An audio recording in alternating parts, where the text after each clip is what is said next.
అందరికీ నమస్కారం. Keerthanas world channel కి స్వాగతం. ఈరోజు మనం శ్రావణ మాసం విశేషాలు. ఈ పవిత్ర మాసంలో చేసే ప్రతి పూజకు అనేక రెట్ల ఫలితం ఉంటుంది. శ్రావణ మాసం అత్యంత పవిత్రమైన మాసంగా పరిగణించబడుతుంది. ఈ మాసంలో శివ విష్ణు ఆరాధన చేయడం వల్ల శుభ ఫలితాలు కలుగుతాయి. ఉపవాసం, జపం, దానం, పూజలు అనేక రెట్లు పుణ్యాన్ని ఇస్తాయి. స్త్రీలు వరలక్ష్మి వ్రతం పాటించి ఐశ్వర్యం, సౌభాగ్యం పొందుతారు. నాగుల పూజ, పౌర్ణిమ వ్రతాలు, దాన ధర్మాలు ఎంతో శుభప్రదం. మనసు, మాట, కర్మ శుద్ధి చేసే పూజ దైవ అనుగ్రహం లభిస్తుంది. శ్రావణ మాసం ఎందుకు పవిత్రమైనది? శ్రావణ మాసాన్ని దేవతల మాసంగా ప్రత్యేక పవిత్రత గలదిగా పరిగణిస్తారు. శ్రావణ మాసం పవిత్రతకు ముఖ్య కారణాలు: దేవతలకు ప్రీతికరమైన మాసం. ఈ మాసంలో చేసే పూజలు, వ్రతాలు దేవతలకు అత్యంత ప్రియమైనవి. విష్ణు శివారాధనకు అత్యుత్తమ మాసం. ఈ మాసం శివుడు, విష్ణువుల ఆరాధన అత్యుత్తమమైనది. పాప నివారణకు మంచి సమయం. స్నానం, జపం, దానం వంటివి చేసి పాపాలు తొలగిపోయి పుణ్యం లభించవచ్చు. వ్రతాలు, ఉపవాసాలకు ప్రత్యేక ఫలం. ఈ మాసంలో చేసే వ్రతాలు, ఉపవాసాలు అనేక రెట్ల ఫలితాన్ని ఇస్తాయి. ధర్మభక్తి శాంతిని ప్రదానం చేస్తుంది. ఈ మాసం మనసుకు శాంతి, భక్తి, ధర్మం, ఐశ్వర్యాన్ని అందిస్తుంది. మోక్షప్రదాయని మాసం. శ్రావణ మాసంలో చేసిన పుణ్యాలు జన్మ జన్మాంతర పాపాలకు నాశనం చేసి మోక్షాన్ని ఇస్తాయి. శ్రావణ మాసం 2026 ముఖ్యమైన పండుగలు. శ్రావణ మాసం 13 ఆగస్టు 2026 నుంచి 11 సెప్టెంబర్ 2026 వరకు ఉంది. ఈ మాసంలోని ముఖ్యమైన పండుగలు: 1. వరలక్ష్మి వ్రతం 21 ఆగస్టు 2026. అష్టలక్ష్మి కటాక్షం కోసం సుమంగళి స్త్రీలు ఆచరించే మహాపవిత్ర వ్రతం.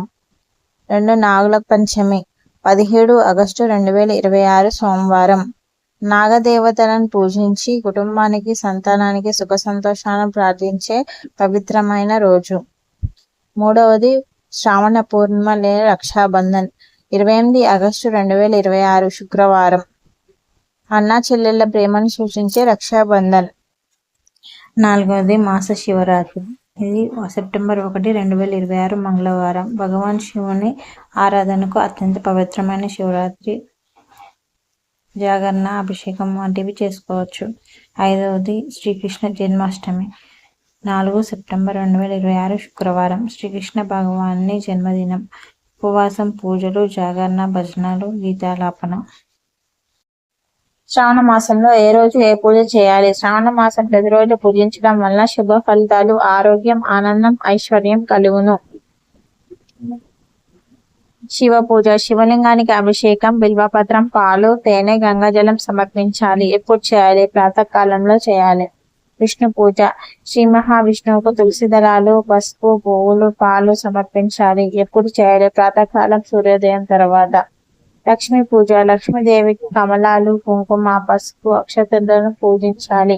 ఎప్పుడు చేయాలి? ఉదయం 8 గంటల నుంచి 10 గంటల వరకు లేదా సాయంత్రం 6 గంటల నుంచి 8 గంటల మధ్య.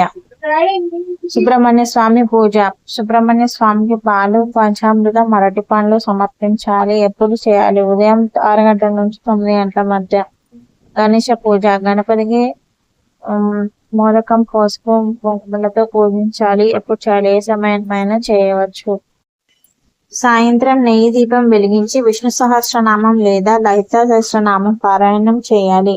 ఎప్పుడు చేయాలి? సాయంత్రం 6 నుంచి 8 మధ్య.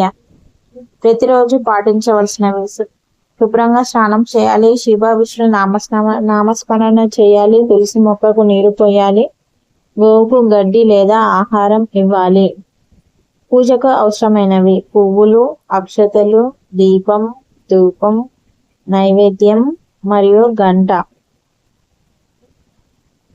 ఫలితాలు: కుటుంబంలో శాంతి, సుఖ సంతోషాలు, ఆరోగ్యం, ఐశ్వర్యం, విజయం కలుగును. దైవ అనుగ్రహం, పాపక్షయం కలుగును.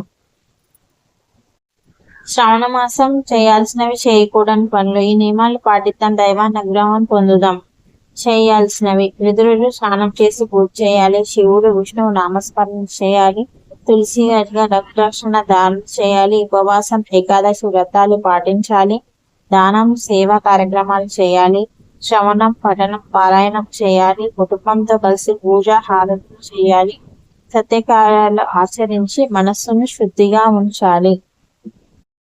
చేయకూడనివి: అజ్ఞానం చెప్పకుండా మాంసాహారం తినకూడదు, మద్యం పొగ త్రాగడం వ్యర్థం, ఉల్లి వెల్లుల్లి వాడకూడదు, దేవాలయానికి చెప్పులు వేసుకొని వెళ్ళకూడదు, బట్టలు ఉతకడం ఆరేయడం చేయకూడదు, జుట్టు కత్తిరించుకోవడం గోర్లు కత్తిరించుకోవడం వ్యర్థం, పగటి పూట ఎక్కువగా నిద్రపోవడం మంచిది, కోపం అబద్ధం నిందలు చేయకూడదు.